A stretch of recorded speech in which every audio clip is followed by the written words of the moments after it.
Bond. James Bond.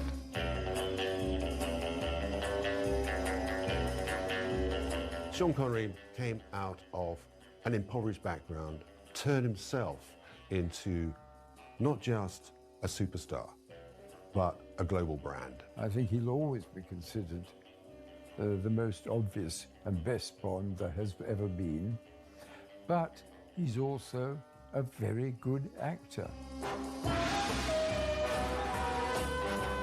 You send one of yours to the hospital, you send one of his to the morgue.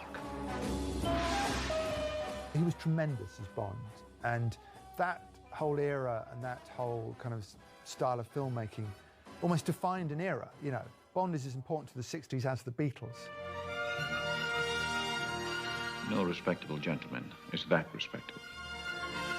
Connery is often thought of as an action hero, but actually he's also a really good comedy actor. I mean, that's why he manages to give so many of his roles a different lift, is because he understands comedy. I want a suite, shower, shave. Some people call him the greatest living Scotsman, and he certainly was one of the most extraordinary Scotsmen over the last century.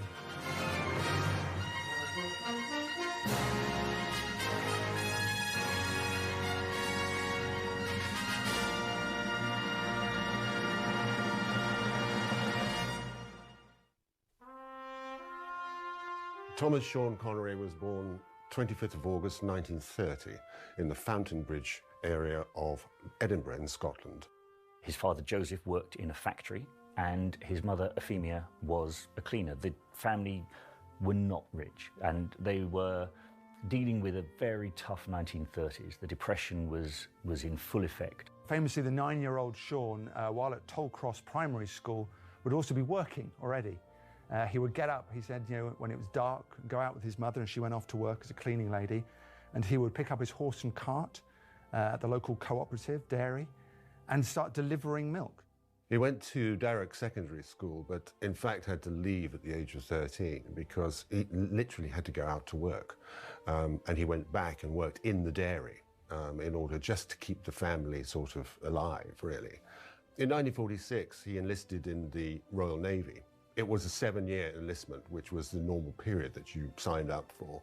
Unfortunately, he suffered from a stomach ulcer and he was actually discharged after 3 years. He got hired as an artist model because he was just gorgeous and was known around Edinburgh as being beautiful and was painted by a lot of people.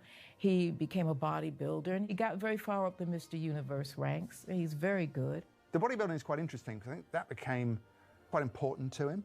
And it was on such a level that he would actually enter a Mr. Universe competition down in London and would come down and famously came third in the tall man category.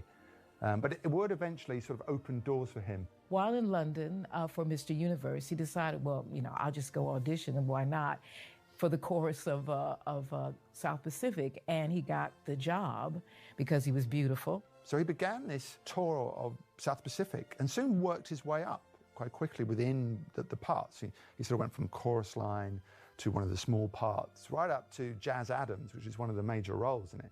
At that point, he had to make a decision whether he wanted to become an actor or a professional footballer. He was a very good footballer. And typical Connery, I think he saw the long game and he realized that he would have a longer career in acting than he would as a sportsman. During the 1950s, the young actor picked up small British film and television roles before making his Hollywood debut in the 1958 film Another Time, Another Place. Hello. I told you not to come down here. This rain is going to make it twice as dangerous. I'll admit it would be cozier in my flat. You'll catch cold, sneeze and shake that bomb. Then we'll have had it. The sergeant said we could be here until morning. Do you know, if we sit here till then, it'll be the longest we've been together in the last 3 weeks. Might even get killed together. He was, in fact, picked out by Lana Turner. You know, it's a Lana Turner star vehicle. And she probably, almost like someone flicking through a catalogue, well, I'll have a bit of Sean Connery, thank you very much, you know. It's set during the Second World War, and it's the story of two correspondents, two journalists. Lana Turner is going to be married to a wealthy guy, and she meets this British reporter who she falls in love with. What's the matter? Nothing. Why are you looking at me like that? I was thinking about how well I know you, yet how little. What is it to know? Except that I love you. He only has about sort of half an hour of screen time before perishing in a plane crash. But it was a named star role for Connery. And certainly as the story goes, you know, this didn't go down too well with Johnny Stompanato.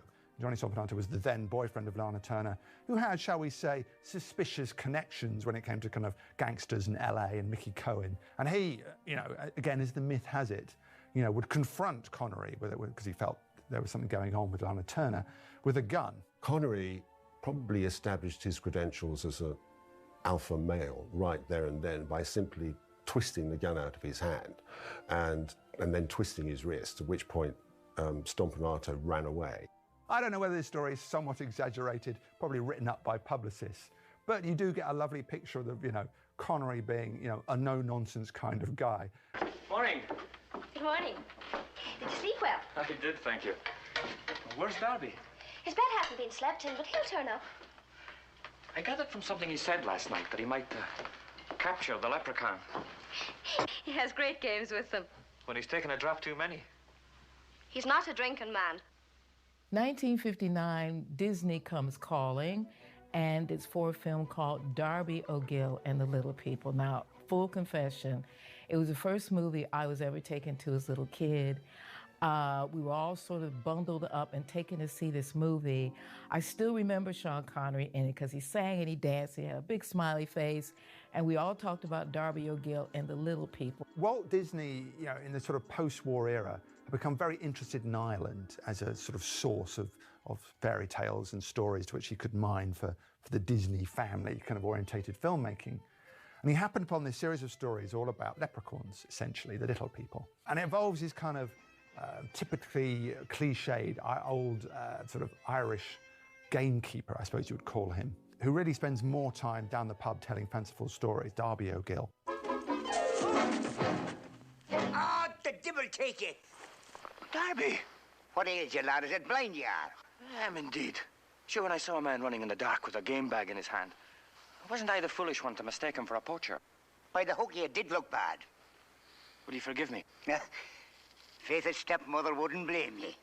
Sean Connery does play kind of heroic. He plays someone, you know, not quite a full action man, but he's definitely the romantic lead. He falls in love with the guy's daughter, she falls in love with him.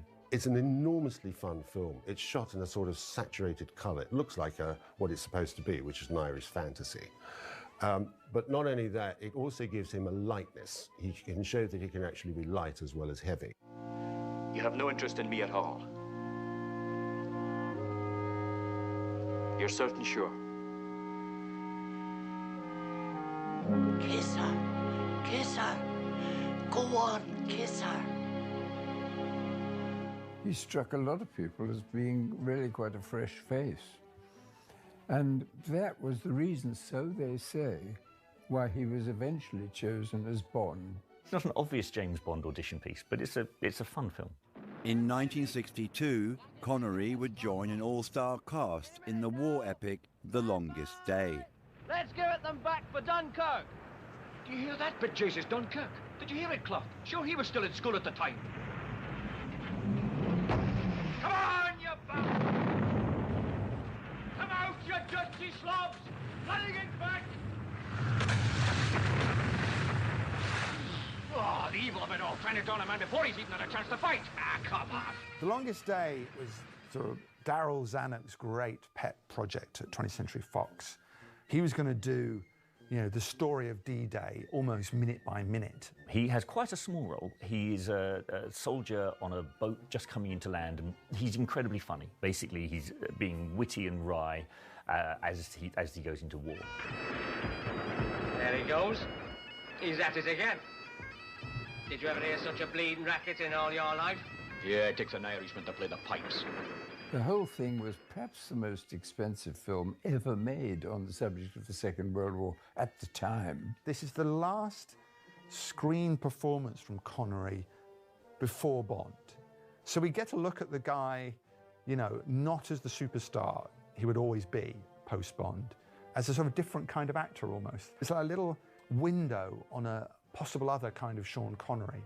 And it's amazing that within the same year, suddenly he would become, you know, an icon. Sure, now that's what I call a hell of a man. Aye, I like his dog, too. Don't stand there yapping. This isn't Hyde Park Corner. The war's over there. Come on.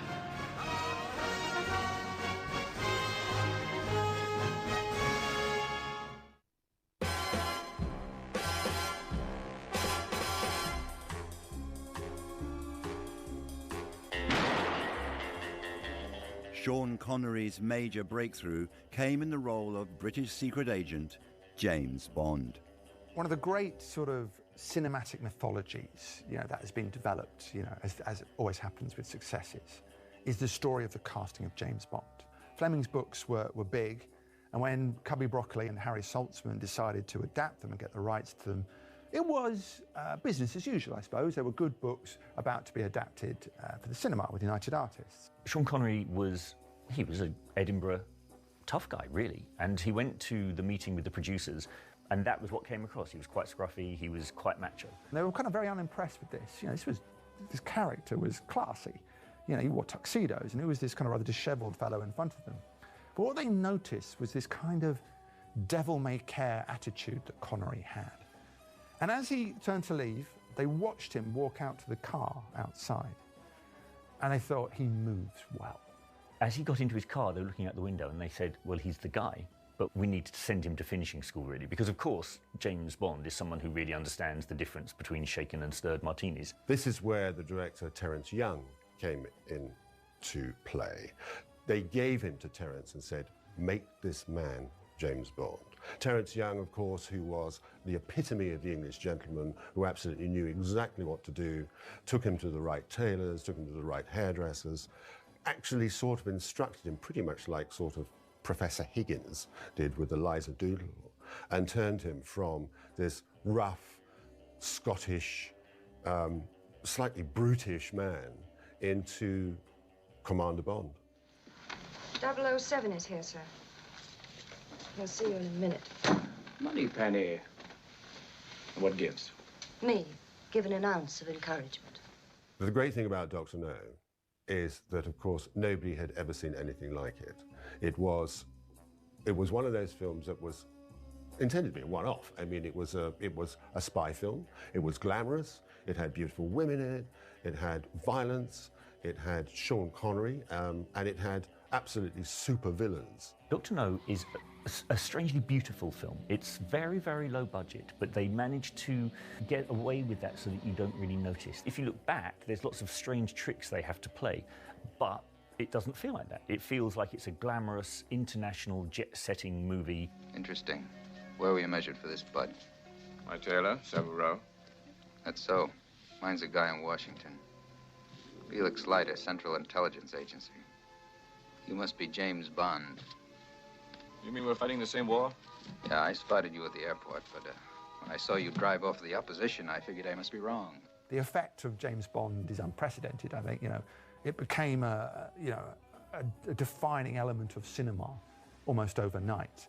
Sean Connery made the part his own almost at once, and this rough, tough young Scotsman became a smooth, very well dressed and sophisticated Bond. It sort of had a little buzz about it, but nobody sort of knew exactly what it was. But they say the money shot, as they say in the movies, was that moment when James Bond is asked his name, and he does this pause, and he says, Bond. James Bond. Now, I didn't see that movie, but I knew that phrase. That's how big this movie was. So it actually lived without you actually seeing it. So that's what a hit is. For me, you know, watching those early Bonds on television were some of the films that kind of shaped my love of film. The public flocked to it. It was an enormous success. And before long, it was quite clear that there was going to be another James Bond film. A year later, in 1963, Sean Connery reprised the role of 007 in the second film of the James Bond franchise, From Russia with Love. Come in, Univex. James Bond here. They upped the ante on all scores here. Now, Sean Connery had established himself as 007. He had sort of gained confidence after the success of the first one. He knew what was expected of him, and now he could start playing with the character. This is the one where you start to see the tropes of Bond coming in. This is the one where we start to recognise a Bond movie. And it's got a wonderful rivalry between Red Grant, played by Robert Shaw, and Connery. These two fantastically physical specimens. Oh, I don't mind talking. I get a kick out of watching the great James Bond find out what a bloody fool he's been making of himself. We're pros, Mr. Bond. We sweated your recognition code out of one of your men in Tokyo before he died. From Russia with Love, a lot of people think is one of the very best Bond films ever made. In fact, Connery did too. It's one of his favorite films. In a way, Bond is one of those sort of signatures where an era began, the 60s began, and it begins with this movie. We've established that you're a thief and a liar. Now, what is the degree? Are you a compulsive thief, a pathological liar? Oh, what difference does it make? Some. Makes some difference. To me. The success of James Bond was slightly worrying for Sean Connery, who didn't want to be typecast. So every time Broccoli, the producer, offered him new roles, he was on contract, offered him new roles that were similar to Bond, he would turn them down, until eventually, slightly frustrated, they said, what do you want to do? And he said, what I really want to do is work with Alfred Hitchcock. Marnie is one of Hitchcock's probably most underrated and dangerous movies. It is psychologically, seriously dangerous. You hurt my mama. Who am I, Marnie? Why should I want to hurt your mama? You're one of them. One of them in the white suit. Shut up, Marnie. No. Remember, Marnie. Tell us how it all was. The white suits, remember? Hitchcock goes back to his expressionist roots. So the set looks like all of that. And interestingly enough, Connery fits right into that. He's sort of this dark, brooding presence, almost like a character from the 1920s. Even more than Marnie, which was essentially a big Hollywood production, The Hill is really Connery striking out away from 007 into very new territory. Roberts? Sir? Your commanding officer gave you an order. He ordered you to fight. So you knocked his teeth out. Is that right? Sir? Is that all you've got to say? Sir, it's all I want to say. The Hill is directed by Sidney Lumet, a great director, and it allows Sean Connery to start to shake off the trappings of Bond. I think he really appreciated the fact that Sidney Lumet wanted him for this, and that gave him the opportunity to portray a man who was tough, he was a rogue, he needed to fight the injustice of authority. I'm a regular soldier because I couldn't get a bloody job in Civvy Street. But I was a good toy, clockwork soldier, just like you are. You throw an order at me and I could pick it up like a dog picks up a bone. On your feet and you listen. No, you listen! 3 bloody years in the desert, 3 bloody years fighting under paid gunmen, that's who we are. Treason? You're talking treason? Right! Get on your feet. Lumet had seen in 007 and Bond a character. And he said, what I saw in Connery was an actor performing. It's like, he said, that's what's great about Bond, is the guy can act, and that's what he was interested in. It's an actor's picture. It's very much about those actors and about human beings. That's what he wanted. He wanted to escape the gloss, the shininess of Bond, and really show what he could do as an actor.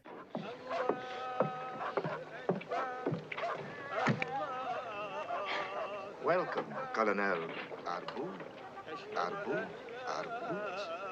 A bus not. Murder on the Orient Express sees Sean Connery working with Sidney Lumet again. In fact, he was the first one cast, and Lumet said, if you want to get all the stars, cast the biggest one first. And at that point, that was Sean Connery. Connery was that kind of star. He was the equivalent of Lauren Bacall and Ingrid Bergman. He was a legend, even now. And, that's what he wanted, and that's the kind of tone of voice he wanted for the film. And once he had his legend in Sean Connery, the rest would fall into place. You would have thought that she was Capable physically or emotionally of... That's a bloody irregular question. I know, but I ask it. Miss Debenham is not a woman. She's a lady. Which precludes her from being a murderess. Damn it, the man was a perfect stranger. She'd never seen him before. You feel warmly in the matter? It's just a great movie. I love this movie. Richard Rodney Bennett's score, the whole thing. If you want to know what the 70s really looks like, you have to see this. The film was a big success. Agatha Christie always has an audience, and this was a lush and starry version of her book. This was pretty much the only version of any of her stories that Agatha Christie liked to the film of. She approved of it. She thought it was great. And it is brilliant Christie. So answer my question. My mother's all over my mother's behind. Answer my question. Get your hands off Miss Debenham. I was not aware that I was keeping my hands on Miss Debenham. I asked her a simple question which So she I refused to heard. answer. Then, perhaps you can answer it for her.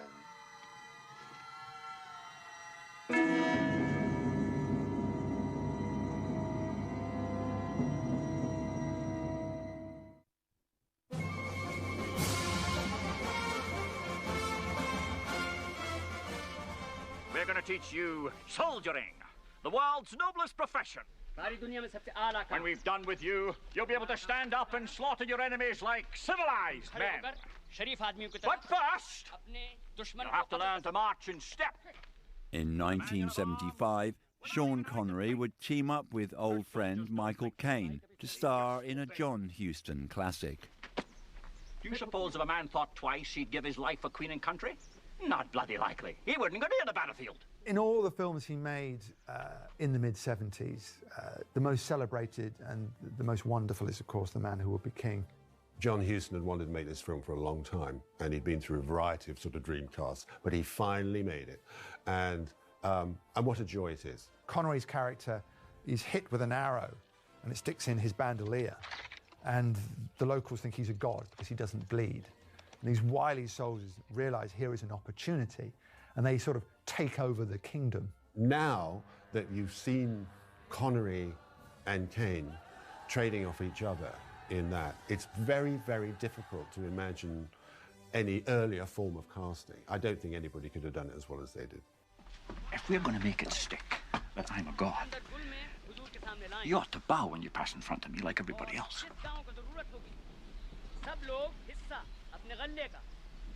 All right, Danny. You understand? For appearance's sake. Yeah.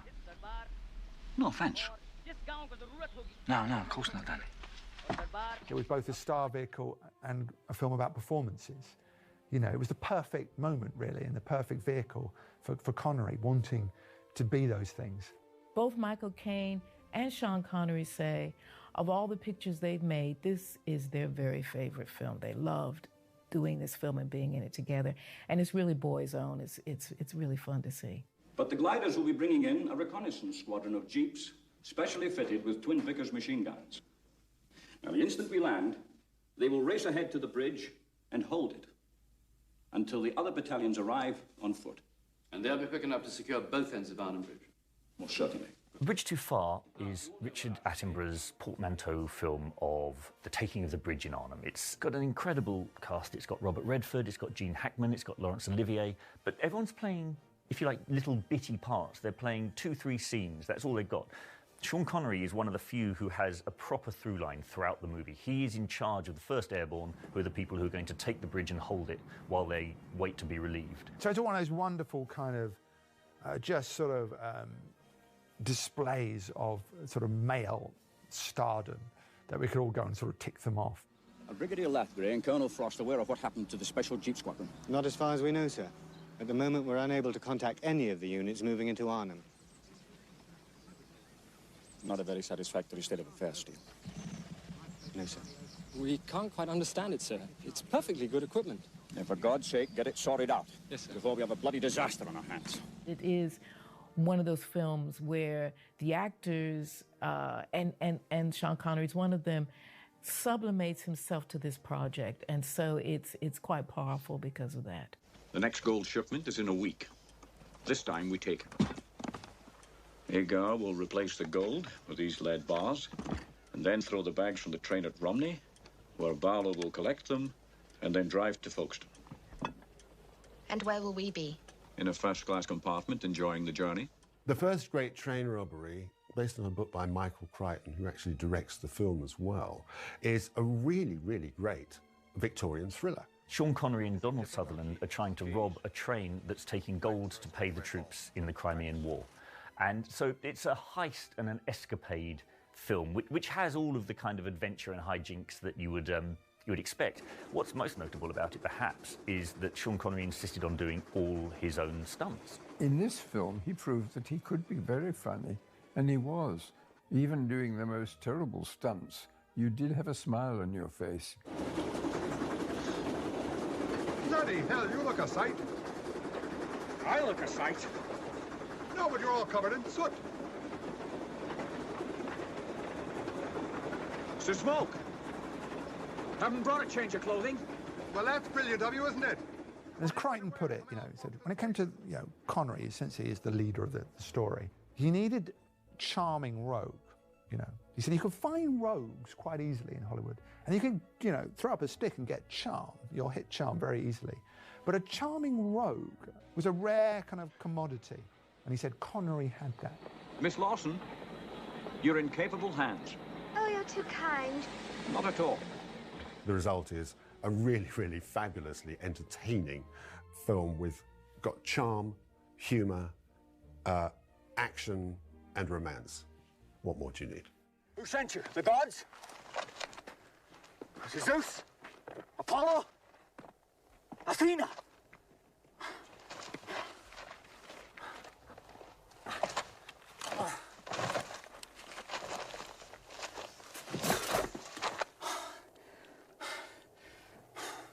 Well, you're certainly a chatty little fellow, aren't you? Time Bandits is a Terry Gilliam film, which is really about a small boy who's living in unsettled circumstances and who is rescued by seven dwarfs who come and take him off on a series of adventures. And he would end up back in ancient Greece, where he would meet Sean Connery as Agamemnon. He's got this kind of great kind of animal head on, and he sort of pulls it off, and there is Sean Connery. And you just know that Gilliam is just investing in that kind of animal Sean Connery-ness. I have decreed that this boy shall remain here with us in our city. Furthermore, he shall from this day forward be my own son and heir to the throne of Mycenae. Let the banquet begin. How do you play one of the great kings of the Greek legends? And Sean Connery fills that. He's believable, he's likeable, he's tough, he's sort of warm, and he really fills his armour. It's a cameo role, but my goodness, it just does the job because, by this stage, Sean Connery he's not just a marquee name, he's a global brand. So to have him in the middle of a funny little film about dwarfs falling through time is a real coup. But the footprints lead away from the job, in this direction. Oh, you turnip, Adzo. You're discounting the possibility that the man was walking backwards, dragging the body thus.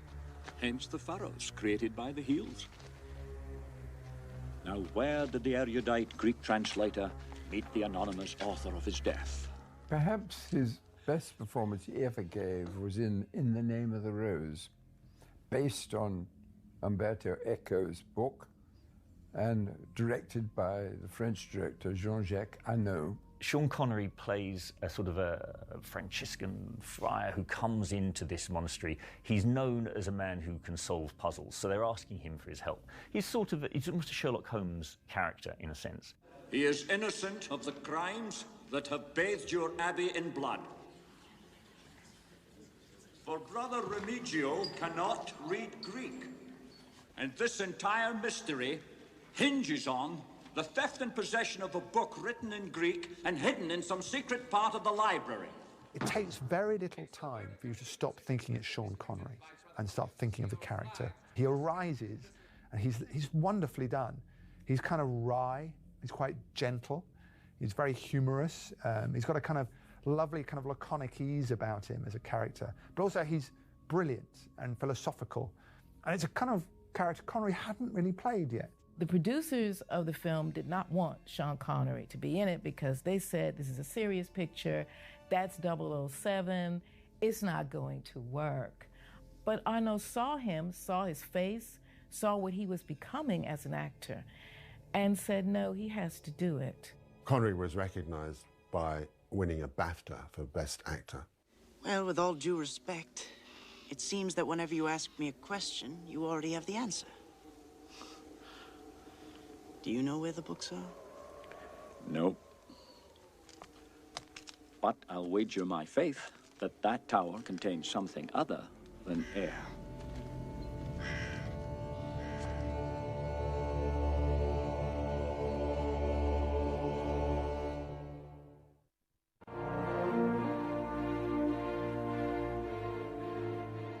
Are you okay, pal? I had a rough day on the job. Ah. Are you going home now? I was about to. Well then, you just fulfilled the first rule of law enforcement. Make sure when your shift is over, you go home alive. The 1980s had so far proved to be a prolific decade for Sean Connery.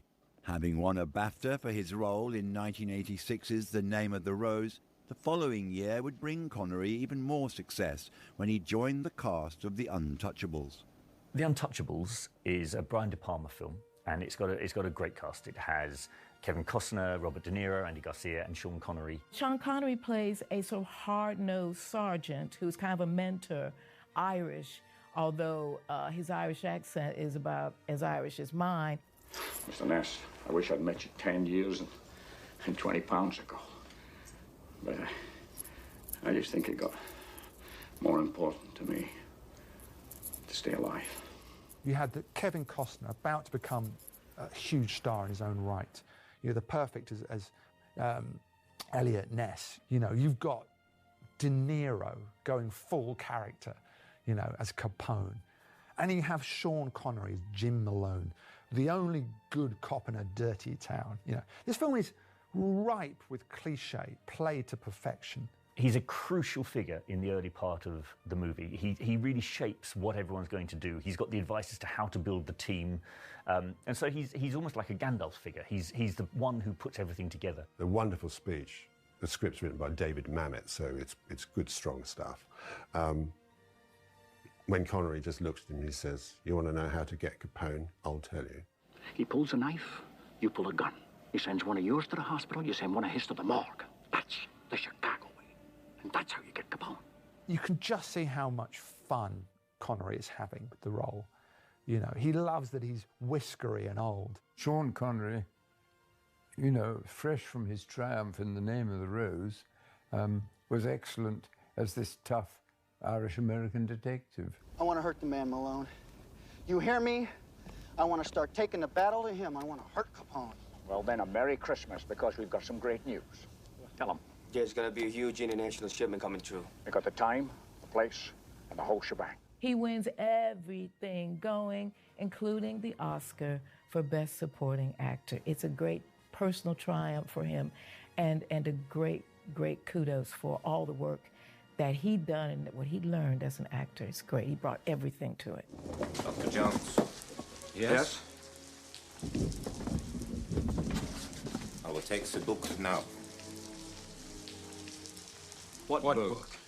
You have the diary in your pocket. You don't. Do you think my son would be that stupid that he would bring my diary all the way back here? You didn't, did you? You didn't bring it, did you? Well, You did. If ever anybody needed someone to play Indiana Jones' father, as they did for Indiana Jones and the Last Crusade, then who else would you choose other than Sean Connery? What's so great about Indiana Jones and the Last Crusade is that they don't play Jones Sr. as anything like his son. They are the odd couple.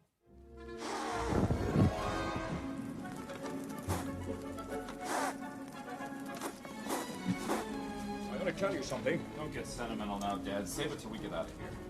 The floor's on fire. See?